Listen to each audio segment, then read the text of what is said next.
Bien amigos, 9:12 de la noche, prueba de fuego con ustedes aquí en RPP Televisión, y nuestro primer invitado el día de hoy, viernes, es el doctor Martín Salas, abogado de la Fiscal de la Nación, Delia Espinosa, para comentar sobre diversos temas que han estado, por supuesto, en estos días y en estas últimas horas, sobre todo, en la coyuntura, y más aún luego de la intervención que ha tenido la presidenta Dina Boluarte a nivel nacional. Doctor, gusto recibirlo aquí en los estudios de RPP. ¿Cómo está?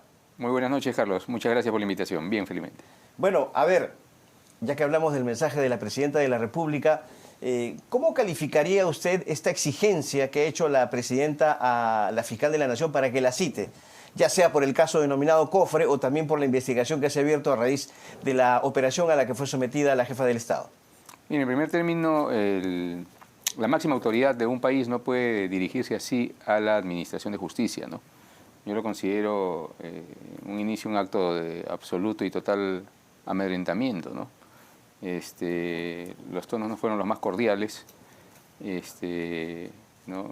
Con algunos condicionamientos, y eso desdice pues el comportamiento que tiene que tener una Presidenta de la República frente a otras autoridades, y específicamente en el caso concreto a la Administración de Justicia, dado cuenta aún todavía que ya viene siendo investigada ante la Administración de Justicia, a la cual hace estas referencias, ¿no?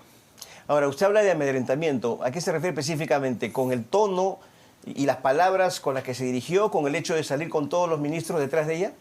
En realidad es un conjunto, ¿no? Ahí tienes que ver las expresiones, los movimientos corporales, el tono de voz, el contenido del lenguaje, ¿no? Y el escenario, ¿no? Claro. Ahora, ¿usted ha conversado con la doctora Delia Espinosa sobre este tema? ¿Sobre el mensaje? No, generalmente sobre temas políticos no converso con ella, ¿no? Las únicas conversaciones que tengo con ella es sobre los casos en los cuales soy abogado defensor, ¿no? No converso incluso sobre temas de coyuntura política ni judicial, ¿no? Ok. Ahora, el mensaje de ayer también contiene expresiones de la Presidenta en el sentido de que el Ministerio Público está abriendo carpetas fiscales en base a una serie de, versiones totalmente fuera de lugar, fábulas, llamó ella, ¿no? Generando además por parte del Ministerio Público gastos al Estado, gastos obviamente de su presupuesto. Mira, no sé a qué facultad de Derecho habrá recibido y egresado la Presidenta de la República, porque creo que es abogada, pero la noticia criminal llega de diversas maneras, ¿no? Y cuando la noticia criminal ingresa a la Administración de Justicia, definitivamente la autoridad que no escucha esa noticia criminal y no toma acción frente a la noticia criminal podría caer en un acto de omisión funcional, que es delito. Entonces, toda noticia criminal que llegue al Ministerio Público debe ser tomada por la autoridad y asimismo materializar las investigaciones correspondientes. Con esto no se está diciendo de que alguien o alguna persona que esté involucrada en esta noticia criminal sea culpable, ¿no? Porque se sustenta bajo la base de la presunción de inocencia, ¿no? Claro. Ahora, ¿por qué hasta el momento considera usted que la fiscal no ha citado a la Presidenta de la República? Ella ha dicho que no la han llamado a declarar, no, bueno, le exigió a la fiscal que lo haga, pero ¿por qué hasta el momento no se ha dado esta citación? El contexto de la investigación contra la Presidenta no lo conozco, no tengo contacto yo alguno con esa investigación, ni mucho menos he indagado en Fiscalía al respecto, porque primero que estoy prohibido, soy una persona ajena a la investigación y la reserva de la investigación prima, ¿no? La única información que yo manejo es la que se expone en los medios públicos, ¿no? Que es sobre la cual estamos conversando, ¿no? No conozco más detalles de ello, ¿no? Ok. También se refirió a la Presidenta al hecho de que se haya abierto una investigación con suma rapidez y sobre todo en el caso de la operación a la que fue sometida la Presidenta. ¿No llama la atención eso para usted? ¿La rapidez? Por supuesto, que no, la rapidez no. Lo que está... Yo me ciño a lo que dijo la Presidenta. Exacto. Ese es ahí donde yo tomo estos cuestionamientos que materializa la Presidenta de la República, justamente en casos donde se le involucra a ella. Vamos a ser benévolos con ella y decir de que se trata de su derecho de defensa y lo está haciendo a través de los medios públicos, ¿no? Pero la diferencia es que ella es Presidenta de la República.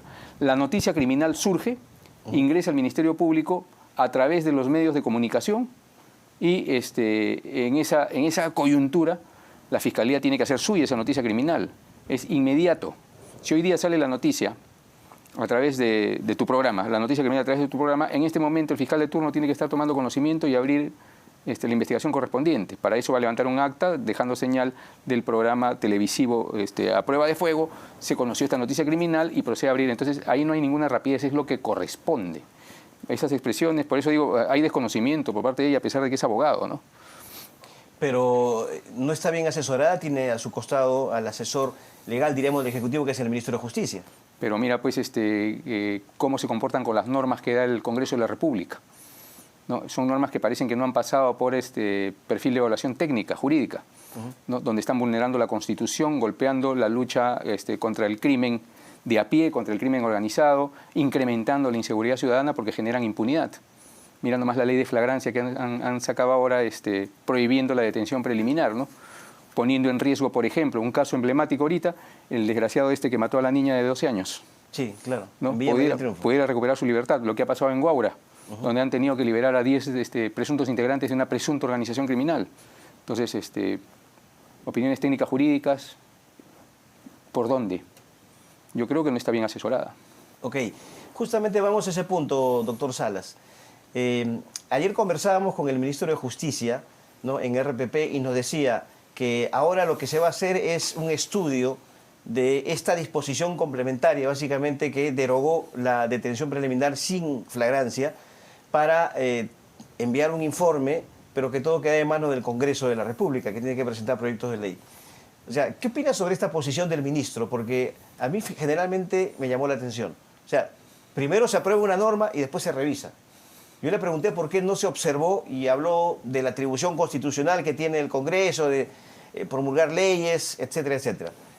Pero mira sí, lo que viene haciendo, pues el Ejecutivo recibe la norma y en vez de promulgarla, lo que debería hacer es observarla, más aún cuando vulnera la Constitución. Mira la contrariedad de las normas que se han aprobado.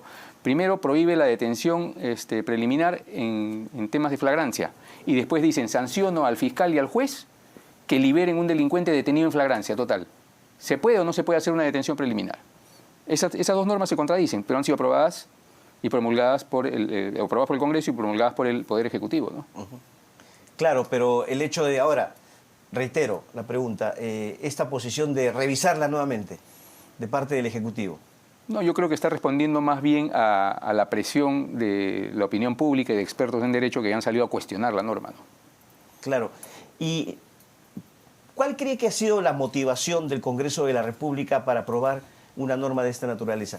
El doctor Víctor Cubas la calificó, esta disposición complementaria, de contrabando. O sea, el espíritu de la norma era proteger a la policía, ¿cierto? Pero esta disposición complementaria, ¿no?, estaba bien ya al final del documento y hablaba justamente de esta derogatoria.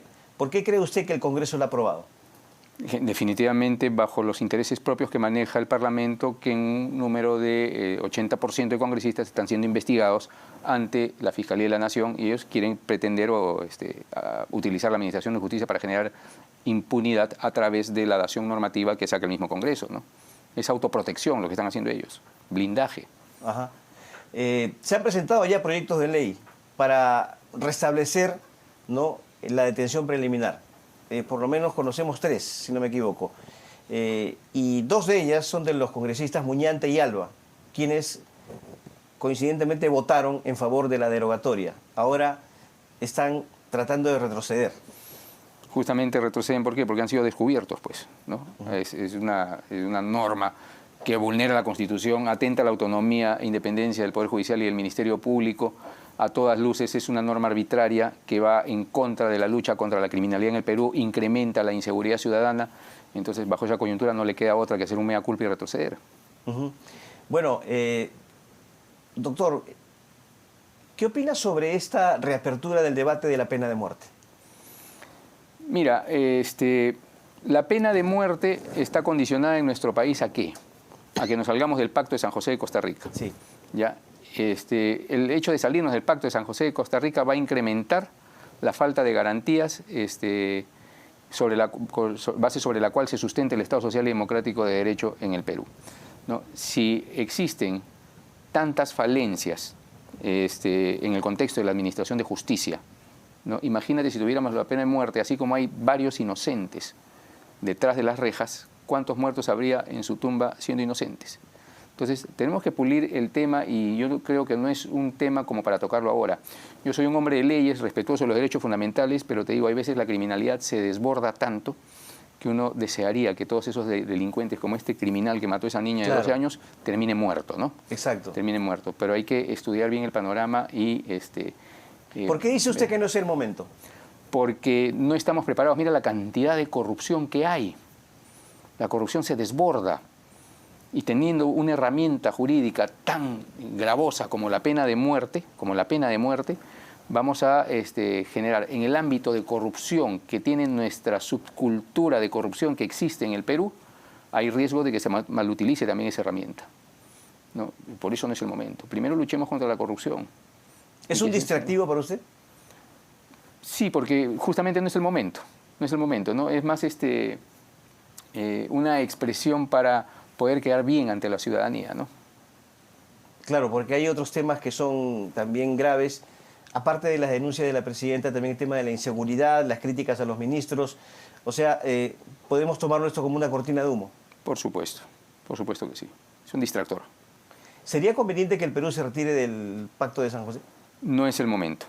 Para recuperar la autonomía absoluta de la Administración de Justicia en el Perú, para recuperar esa soberanía en nuestra justicia, tenemos que arreglar primero los problemas internos de casa, ¿no?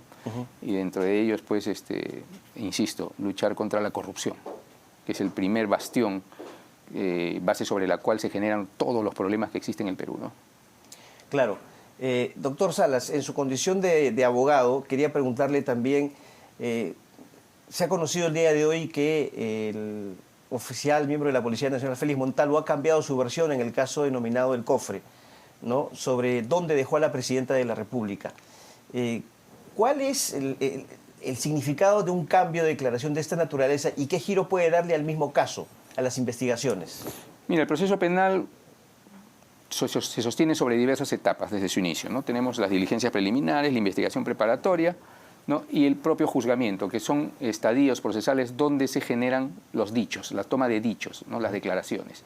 Y puede ser de que el declarante, el testigo, ¿no? Y el testigo por excelencia, que es el propio imputado, en un inicio maneje una versión y luego la cambie en investigación preparatoria y la cambie en el juzgamiento. La investigación es una sola y va a girar en torno a la teoría que maneje el investigador. En ese contexto, bajo esa situación, ¿no? Si se cambia de versiones, el acervo probatorio tiene que estar concatenado con alguna de esas versiones y no es porque el fiscal se le antoje ligar los demás elementos de convicción a una sola versión, sino que los propios elementos de convicción nos van a conducir a cuál es la versión real y generalmente se le da credibilidad a la primera versión, a la versión inmediata, cuando recién ocurrieron los hechos. Porque ahí el imputado es más sincero, luego viene ya siendo asesorado por su defensa y como estrategia de defensa pueden decirle cambia de versión, haz esto o haz lo otro, ¿no? Pero ¿cómo puede afectar esto a las investigaciones en sí?